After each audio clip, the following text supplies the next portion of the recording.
Chelsea have done it again, not just because they've signed one of England's brightest talents, but because they've taken Arsenal's #1 target right underneath their noses.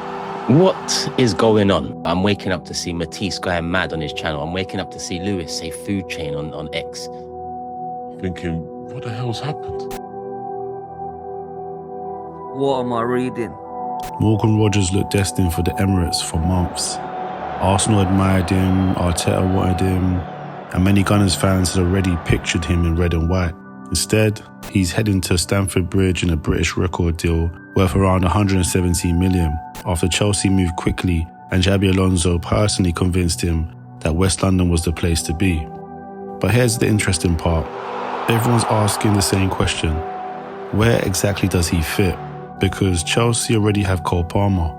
Let's break down why Rodgers picked Chelsea over Arsenal, why Arsenal fans are losing their heads, and why I feel Xabi Alonso might already have the answer.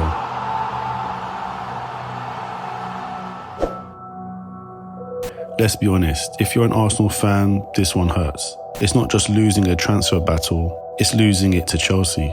Reports suggest Arsenal have tracked Rodgers for over a year and had already held positive discussions, but they were reluctant to meet Aston Villa's valuation.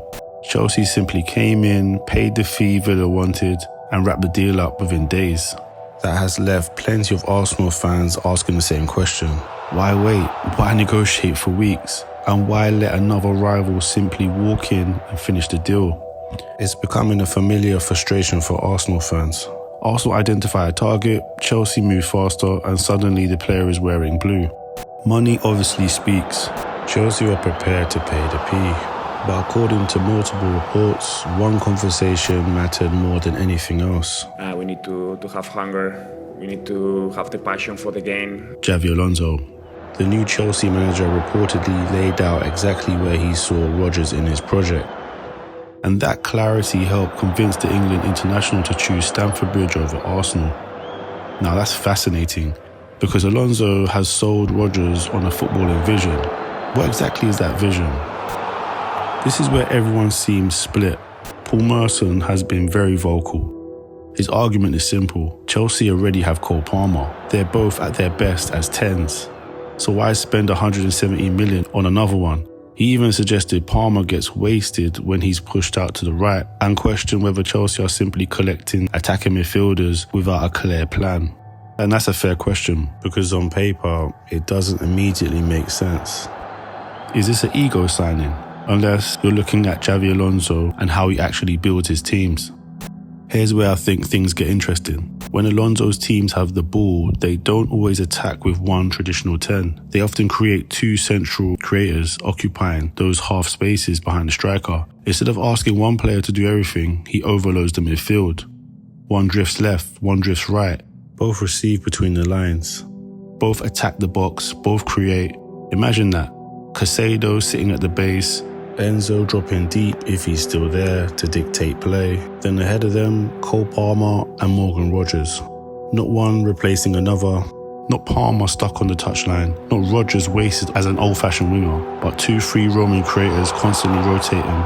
That's a nightmare for defenders. Who do you mark? Who do you leave? Who picks up the runners? Suddenly, this transfer starts making a bit of sense. Because although Palmer and Rogers both lack central areas, they aren't identical players. Palmer is all about disguise, timing, finesse, final passes. He's a smart player, finding the tiny pockets. Rogers is different. He's explosive, powerful. He drives through midfield, shots from distance. He carries defenders, he breaks lines with the ball at his feet. He's almost impossible to knock off balance. Those are qualities that Chelsea have lacked consistently, especially in the forward areas. They're complementary players, not necessarily competing ones. 170 million means there are no excuses. I would say 80 million for Rodgers makes more sense. People won't judge Rodgers against Aston Villa. They'll judge him against the fee. Every poor game, every quiet month, every missed chance, the price gets mentioned. We've seen it before. Declan Rice, Moises Caicedo, Enzo Fernandez. Eventually those conversations disappear. If you perform, that's now Rodgers' challenge. Chelsea didn't just buy talent, they bought someone their manager specifically wanted. They moved decisively, they convinced the player, they got the deal done. And I'm scratching my head. How are they beating Arsenal to a transfer, especially when Arsenal have just won the league? Meanwhile, Arsenal are left looking elsewhere. So maybe Merson is right. Maybe Chelsea have spent 117 million on a player they don't need. Or maybe everyone is thinking traditionally. Maybe Xabi Alonso isn't just buying another number 10. Maybe he's building a system with two of them, and if that's the plan, together could become one of Premier League's most unpredictable attacking partnerships. We'll only know once the season starts. But one thing's for certain, Chelsea haven't just signed Morgan Rogers, they've stolen him from Arsenal. It's actually embarrassing, and maybe that might end up being just as important as the player himself.